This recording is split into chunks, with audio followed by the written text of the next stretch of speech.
Hello मित्रों, मैं Ravi Kumar lawyer. मित्रों, आज मैं आपके साथ एक बहुत ही महत्वपूर्ण विषय के ऊपर चर्चा करना चाहता हूँ। अक्सर लोगों का यह सवाल रहता है कि जब कोई आपराधिक घटना घटती है, तो कौन-कौन सी जो प्रक्रियाएँ हैं, वह संपन्न होती हैं। तो मित्रों, आज मैं काफ़ी कम समय में किसी आपराधिक घटना घटने के पश्चात जो प्रक्रिया संपन्न होती है, इसकी संपूर्ण व्याख्या करूँगा।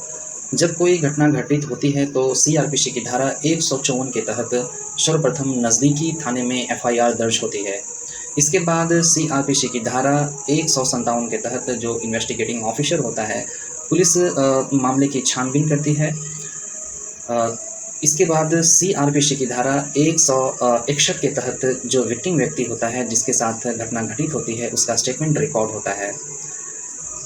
तत्पश्चात सीआरपीसी की धारा 167 के तहत एक्यूज़ व्यक्ति का रिमांड होता है और 24 घंटे के भीतर उसे नज़दीकी न्यायालय में मजिस्ट्रेट के समक्ष पेश किया जाता है।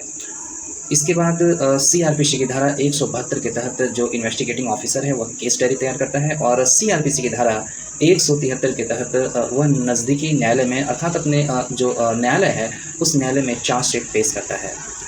इसके बाद सीआरपीसी की धारा 190 के तहत चार्जशीट पेश होने के पश्चात माननीय न्यायालय कॉग्निजेंस लेती है और यह निर्धारित करती है कि संबंधित मामले का विचारण किस कोर्ट के द्वारा किया जाएगा। यदि मामला 3 वर्ष से अधिक 3 वर्ष से अधिक समय तक के लिए पनिशेबल है, तो इसका विचारण सेशन ट्रायल के द्वारा किया जाता है। इसके पश्चात सीआरपीसी की धारा 204 के तहत जो न्यायालय है, वह समन्स या वारंट जारी करती है। सीआरपीसी की धारा 207 के तहत जो एक्यूज़्ड है, वह कोर्ट से चार्जशीट की कॉपी माँग सकता है, ऐसा प्रावधान किया गया है। सीआरपीसी की धारा 209 के तहत जो ट्रायल है, ये ट्रायल कोर्ट के द्वारा कॉग्निजेंस लिया जाता है किसी केस से संबंधित। कॉग्निजेंस लेने के पश्चात सीआरपीसी की धारा 227 के तहत एक्यूज्ड पर्सन जो है, वह डिस्चार्ज के लिए एप्लीकेशन कर सकता है। सीआरपीसी की धारा 239 के तहत जो डिस्चार्ज का एप्लीकेशन है, ये मैजिस्ट्रेट कोर्ट में लगाया जा सकता है। तत्पश्चात सीआरपीसी की धारा 228 के तहत फ्रेमिंग ऑफ चार्ज होता है, अर्थात चार्ज फ्रेमिंग होता है सेशन ट्रायल कोर्ट में। सीआरपीसी की धारा 229 के तहत यदि एक्यूज्ड व्यक्ति चाहे तो वह प्ली बिफोर सेशन कोर्ट कर सकता है, अर्थात सेशन कोर्ट के समक्ष अपने जुर्म को स्वीकार कर सकता है ताकि वह ट्रायल से बचे।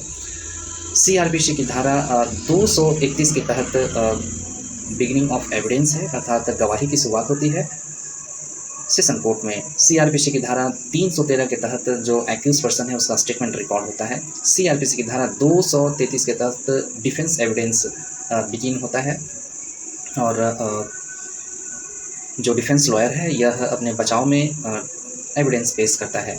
सीआरपीसी की धारा 234 के तहत ट्रायल कोर्ट में आर्ग्यूमेंट बिगिन होती है। सबसे पहले आर्ग्यूमेंट प्रोसिक्यूशन के द्वारा किया जाता है और फिर डिफेंस लॉयर के द्वारा। इसके पश्चात सीआरपीसी की धारा 235 जो कि मामले का अंतिम चरण है, अंतिम पड़ाव है, इसमें माननीय न्यायालय के द्वारा जजमेंट कर दिया जाता है। जजमेंट में या तो कन्विक्शन होता है या तो एक्यूटल होता है। यह है किसी आपराधिक मामले में संपूर्ण प्रक्रिया। धन्यवाद।